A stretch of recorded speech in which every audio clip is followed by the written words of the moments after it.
Assalamualaikum warahmatullahi wabarakatuh. Perkenalkan, nama saya Muhammad Ridwan Permana, NIM A2200068 dari kelas Teknik Informatika 3C. Maksud dan tujuan saya membuat video ini adalah untuk memenuhi tugas evaluasi 3 mata kuliah Sistem Operasi. Deskripsi proses dan kontrol. Pertama, pengertian proses. Proses adalah unit kerja terkecil yang secara individu mempunyai sumber daya dan dijadwalkan oleh sistem operasi.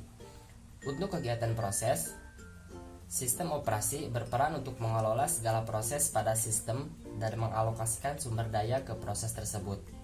Atau singkatnya, proses adalah program yang sedang dieksekusi. Kemudian proses state. Dalam model sistem operasi, ada yang dinamakan dengan 5-state process model. 5-state process model merupakan kondisi model yang mungkin akan dialami oleh suatu proses. 5-state model proses ini terdiri dari: pertama, new, yaitu proses baru saja dibentuk dan belum memasuki mekanisme antrian eksekusi. Yang kedua, ready, yaitu proses tinggal menunggu giliran untuk dieksekusi. Yang ketiga, running, yaitu proses yang sedang dieksekusi. Yang keempat, blocked, yaitu suatu proses tidak dapat dieksekusi sampai suatu event terjadi. Misalnya, operasi I/O dan kontrol atas proses diberikan ke proses yang lain.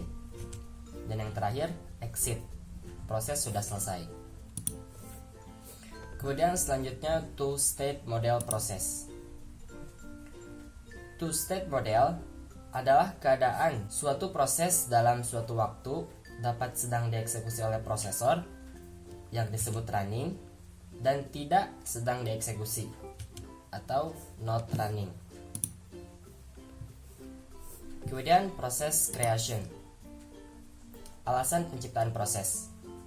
Yang pertama, new batch job, yaitu setelah sistem operasi siap melakukan kerja baru, sistem operasi akan membaca perintah job selanjutnya. Yang kedua, interactive logon. Seorang pemakai pada satu terminal yang sedang melakukan logon ke sistem. Yang ketiga, created by OS to provide a service. Sebagai tanggapan atas suatu aplikasi seperti melacak file, sistem operasi ini dapat menciptakan proses yang akan dikelolanya. Dan yang terakhir, spawned by existing process. Untuk mencapai modularitas atau mengeksploitasi konkurensi, program pemakai memerintahkan pembuatan sejumlah proses. Selanjutnya, proses termination atau alasan penghentian dari suatu proses. Pertama, normal completion. Proses memang sudah selesai mengerjakan tugasnya secara normal. Kemudian, time limit exceeded. Proses berjalan melebihi batas waktu yang telah diberikan padanya. Kemudian, memory unavailable. Proses membutuhkan ruang memori yang lebih besar daripada yang disediakan oleh sistem. Dan yang terakhir, arithmetic error. Terjadinya kesalahan perhitungan. Memang ada banyak alasan penghentian untuk proses, tapi saya hanya mencantumkan 4. Kemudian selanjutnya proses swapping. Proses swapping adalah suatu metode pengalihan proses yang bersifat sementara dari memori utama ke suatu penyimpanan sementara atau disk dan dipanggil kembali ke memori jika akan melakukan eksekusi. Kemudian selanjutnya struktur proses. Untuk mengontrol proses dan sumber daya, sistem operasi menyusun suatu tabel pengontrolan yang berisi status atau keadaan dari proses dan sumber daya. Tabel untuk proses disebut proses image yang berisi user data atau pengguna data, user program, system state atau tumpukan, dan proses control block.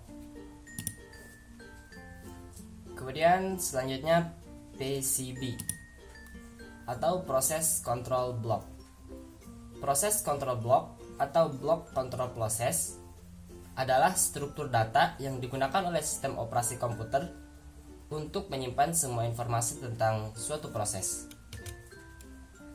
Proses control block terdiri dari: pertama, proses identification. Proses ini sering digunakan untuk referensi silang tabel OS. Misalnya, memungkinkan untuk mengidentifikasi proses yang menggunakan device I/O atau daerah memori.